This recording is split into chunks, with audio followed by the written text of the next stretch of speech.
Rethinking the Oriental Carpet in Early Renaissance Paintings. In this series of 7 lectures, we're going to step away from conventional wisdom and rethink the role of the Oriental carpet in early Renaissance paintings. I'm going to interpret the information derived from the carpet index in an entirely new way. This series will challenge conventional wisdom by suggesting that, instead of being luxury items of Muslim manufacture before 1500, carpets can be seen as demographic markers, visual witnesses to the movement of populations of Eastern Christians to the West in the early modern period. And as such, these paintings with Oriental carpets can be seen as a whole new window onto the emerging Renaissance. So let's begin. Segment 2, the repeating carpets of Tuscany. Florence, 1252. On the evening of March 24th, 1252, the painter Fra Bartolomeo struggled to finish his fresco of the Virgin for the next day's celebration of the Feast of the Annunciation, the very first day of the Florentine year. To his shame, he fell asleep at the sight, but when he awoke the next morning, he ran to tell his superiors that a miracle had occurred. The face of the Virgin had been painted by an angel. Fra Bartolomeo's painting in the Church of the Annunziata became a famous pilgrimage site, and even today, Florentine brides leave their wedding bouquets on its altar.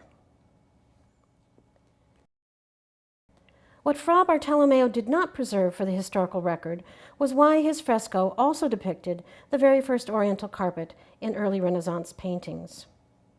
How did this carpet come to Florence? And why, over the next 225 years, was the painting, with its carpet's distinctive dragon motif, copied over 9 times in Florence and in the surrounding countryside? Around 1300, yet another distinctive carpet shows up in the southern Tuscan city of Siena. This painting, or carpet, was copied at least an astonishing 18 times over the next 150 years, when it disappears from the visual record. Over that time span, the carpet appears to have become faded and fragmented with age, yet it continued to be copied. So how do we reconcile this with traditional theory? I'm not going to answer these questions by saying that these repeating carpets were luxury items of Muslim manufacture, because at this stage, clearly they weren't. They were simple, rustic flat weaves, one with a dragon motif and one with a tree of life motif. I'm going to propose that these repeating carpets were venerated relics of Armenian origin in their ancestral homelands in Asia Minor. If we treat them as demographic markers of the movement of small groups of Armenian refugees who brought them into Tuscany as they resettled there in the late medieval period, is there any evidence to support this? In this series, we'll be looking at 3 forms of evidence: pictorial, historical, and demographic. The first evidence I suggest are the paintings themselves. I consider the carpets in them to be representatives of real historical objects, not fanciful artistic inclusions. To my knowledge, treating the carpets as primary documents, so to speak, has not been considered before. Yet this supposition is backed up by the fact that the repeating carpets of Tuscany have actual fragments of counterparts that have survived to this day. The Florentine carpet is closely matched by the famous Berlin dragon carpet, while the Sienese tree of life motif resembles the famous Marby carpet. Both of these actual carpet fragments were preserved in church treasuries until they came on the art market in the 19th century. At this juncture, we're going to turn to the historical evidence. The late medieval, early modern period between 1204 and 1475 was not kind to Eastern Christians in Asia Minor. During that time, militant onslaughts of every description meant that several waves of Eastern Christians left their ancient homelands and fled to the West. The Third and Fourth Crusades culminating in the catastrophic fall of Constantinople to the Crusaders in 1204, had already set off a pattern of collateral damage and westward migration among small groups of sympathetic Eastern Christians. Those wealthy and connected enough to remove themselves and their families from the Byzantine wrath for helping the Crusaders were wise to do so. This was particularly true for the Armenians in Asia Minor. In the words of Gregory XIII, "Among the good deeds which the Armenian people have done towards the Church and the Christian world, it should especially be stressed that, in those times when the Christian princes and warriors went to retake the Holy Land, no people or nation, with the same enthusiasm, joy, and faith, came to their aid as the Armenians did, who supplied the Crusaders with horses, provision, and guidance. The Armenians assisted these warriors with their utter courage and loyalty during the Holy Wars." That utter courage and loyalty did not come without price. Around 1291, the situation in the Holy Land had become hopeless for the Christians who made their living there.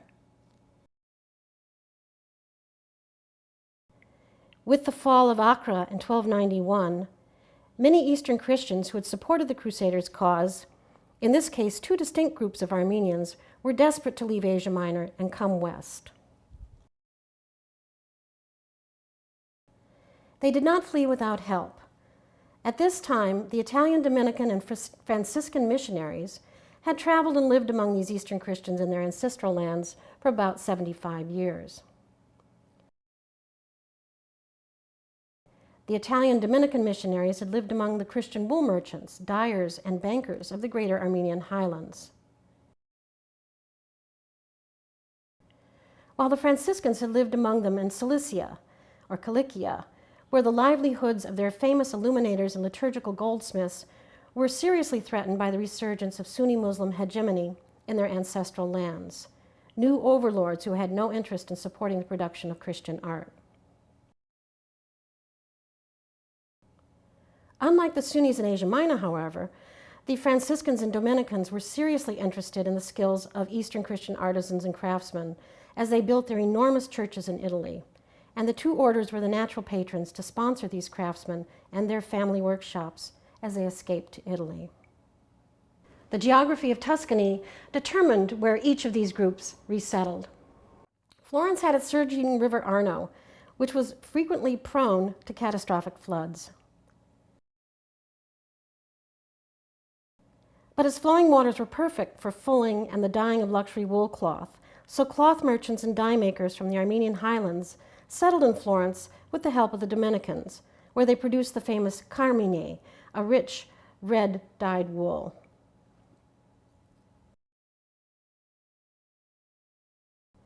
Unlike Florence with its surging river Arno, however,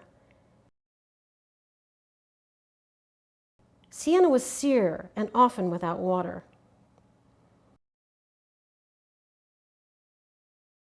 What it did have in abundance was a constant, surging stream of pilgrims. The pilgrimage roads to and from Rome went right through the city. This bustling hill town with its constant flow of religious pilgrims is where, I suggest, the Cilician Armenian illuminators and liturgical craftsmen settled with the help of the Franciscans in the 13th and 14th century. Assimilation, how the carpets were brought to Tuscany.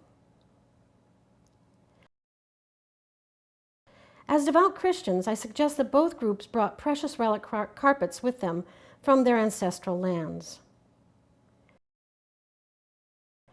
Once in Florence, the Armenians from the north preserved their precious relic carpet, possibly within a church treasury. Still venerated within the community, the carpet was copied for centuries.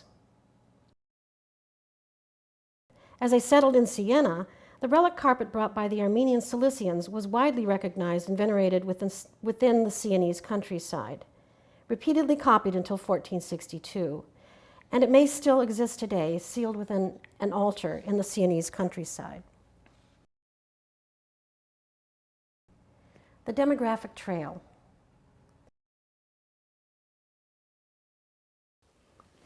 Within their new communities, assimilation was accomplished fairly quickly, possibly even within 1 or 2 generations.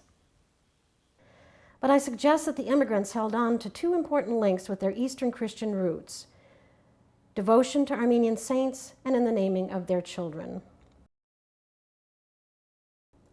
We all know that proper names and surnames are often important clues to ethnicity, family ties, and cultural heritage. And frequently, when other hard data is lacking, anthropologists and sociologists use what is called anthroponymic data, or proper names and place names, to yield ethnographic clues. Since this form of eluded or distilled information isn't typically considered by art historians, I'll show you an American example of how this method might be used to add additional historical context. If I were to tell you that this is St. Patrick's Cathedral on Fifth Avenue in New York City, and that it was begun in 1858 and completed in 1879, and furthermore, that it replaced Old St. Patrick's Church in a humble part of town begun in 1809. Could you reasonably infer anything from this information? An anthropologist would probably say, yes, you can. Since St. Patrick was the patron saint of Ireland, it's reasonable supposition that there were Irish Roman Catholics in the city of New York beginning in the early 19th century. It's reasonable to suppose that they were devout and prospered and were joined by a larger immigrant group around the mid-century, influential enough for their own cathedral, the seat of a bishop, on one of the best streets in town by 1880. And perhaps we could even hazard that, since the important cathedral on Fifth Avenue is still dedicated to the patron saint of Ireland after 150 years, that a vibrant Irish-American community still exists in New York City. I suggest that sometimes even small bits of ethnographic information, carefully considered, can yield considerable demographic and historical clues. So using the same technique, we're going to look back at Tuscany between the years 1200 to 1500 and examine some similar ethnographic clues that might not have been considered before. We'll begin with some fairly common Tuscan names: Miniato, Biagio, Taddeo, Bartolomeo. All of these were saints' names, and all of these saints were martyrs. But more specifically, all of them are Armenian martyrs. San Miniato, an Armenian prince or soldier martyred in Florence around 250, had a chapel dedicated to him in the 8th century and a hill town named for him midway to Pisa. San Biagio, also known as Saint Blaise, was an Armenian physician and bishop who was martyred in the Silk Road city of Sivas, or Sebast, in the Greater Armenian Highlands in what is now northeastern Turkey. San Biagio has 73 churches in Italy dedicated to him, of which more than half, 39, are in Tuscany. The apostles Bartolomeo, and Thaddeus, Taddeo, were the disciples of Christ who, according to legend, converted the Armenians to Christianity. And I'm showing you here on the left the monastery of St. Bartholomew near Lake Van in what is now modern-day northeastern Turkey. And to the right is a so-called Black Church, or ancient monastery of St. Thaddeus, which is now in present-day Iran, showing the vast distances covered by traditional Greater Armenia. So back to these same popular saints' names between 1200 and 1500, Miniato, Biagio, Taddeo, Bartolomeo. Using proper names alone, it's interesting to note that many Tuscan artists of this period have names that could be indicative of Armenian origin. Pietro di Miniato, Taddeo Gaddi, Bartoluccio Ghiberti, Bartoluccio di Michele, Maso di Bartolomeo, Bartolomeo di Giovanni di Miniato, Andrea del Castagno, who was born Andrea di Bartolo di Simone Barhila. Especially the given names and surnames of Bartolomeo and Bartolo stand out. Consider the Di Bartolo, or son of Bartolo, patronymic that runs through many generations of painters in Tuscany, where family-run workshops were prominent in both Florence and Siena. These include Bartolo di Fredi, father of Andrea and Taddeo di Bartolo. Andrea di Bartolo was father of Giorgio and Ansan di Andrea di Bartolo, and Taddeo di Bartolo was uncle to Domenico di Bartolo. Given this wealth of anthroponymic input, could you possibly infer that an influential and prosperous population of Armenians was present in late medieval, early modern Tuscany? That they were devout and assimilated within the Latin Church? Not only did they support the arts and artists in their new communities, but the names of many Tuscan artists suggest Armenian heritage as well. So let this idea bear fruit as we conclude by looking at Florence in the 15th century, that given names might indicate hitherto unrecognized ethnographic affiliations within early Renaissance Tuscany. Especially be open to the given names Bartolomeo and Bartolo, because these names will recur constantly throughout this series. And indeed, as we scratch the surface of traditional Florentine art history, many familiar Renaissance names suddenly have hidden ethnographic dimensions. Let's begin with the designer of the Doors of Paradise, the artist, goldsmith, and sculptor Lorenzo Ghiberti, and this is presumed to be a self-portrait. Ghiberti was born Lorenzo di Bartolo. He was trained by Bartoluccio di Michele. Ghiberti then trained Michelozzo Michelozzi, the Medici's favorite architect. He was born Michelozzo di Bartolomeo Michelozzi, son of Bartolomeo, a tailor. Michelozzo was commissioned to design the interior of the Church of the Annunziata, where he created a special baldacchino, or little temple, which was over the miracle painting that began this segment, where, almost 200 years before, Fra Bartolomeo fell asleep, and when he awoke, the face of the Virgin was perfect. It had been painted by an angel. That was how our story began in this lecture. Over the next 200 years, the miracle painting with its distinctive oriental carpet was repeated and copied at least 9 times.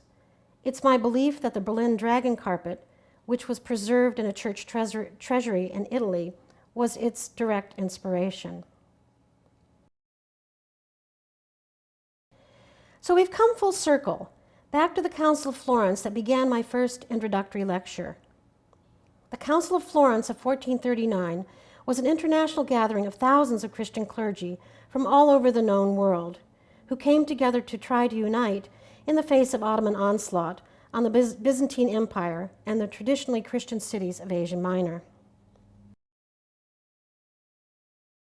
The ecumenical discussions of the Council, which tried to reunite Latin Christians with the Greek, Armenian, Coptic, and Syrian branches of the faith, were concluded in July of 1439, when there was great jubilation and all the bells in the city rang out. Church unity was achieved at last. As we know today, that didn't prove to be the case over the long run, but in 1439 there was genuine joy in the city of Florence. Much attention and congratulations were given to Cosimo de' Medici, who had generously financed and supported the Council of Florence. Cosimo was also the major patron of the Dominicans of Florence. In advance of the council, he had Michelozzo enlarge and enrich their convent of San Marco, where Fra Angelico lived and painted many frescoes for his fellow monks. And of course, it almost goes without saying that at the time of the council, the cloisters of San Marco would have been full of bearded Eastern Christians, not young nubile studenta. With their long tradition of supporting the Armenians in Asia Minor and Italy, and with the financial help of Cosimo, the Dominicans of San Marco had hosted the Armenian delegation during the council, probably housing their guests in the great hospice hall that had welcomed scores of less distinguished pilgrims over time. And like all good guests, I suggest, the Armenians brought gifts. We know certainly that they brought gifts for the Pope, which later became part of the Vatican Library. But I also suggest that they brought a distinctive Oriental carpet to honor both their Medici and Dominican hosts. I think this because a unique carpet appears in the San Marco altarpiece, painted by Fra Angelico, in what is the first instance of what we call the Sacra Conversazione, or images of the sacred conversation, a special genre of paintings that show the Virgin surrounded by her gently conversing saints. I've already suggested in my introduction that this genre of paintings grew directly out of the Council's triumph. It appears to be a very large and unique animal carpet that Fra Angelico has so carefully depicted as holy ground beneath Mother Church and her saints. I conclude that the carpet was a gift of gratitude from the Armenian delegation for their special relationship with Cosimo de' Medici and the Dominicans, who had done so much to link the Armenians to new life in the West. It was a gift of gratitude that only survives in this painting. I hope you'll join me for segment 3, the Relic Carpet of Siena.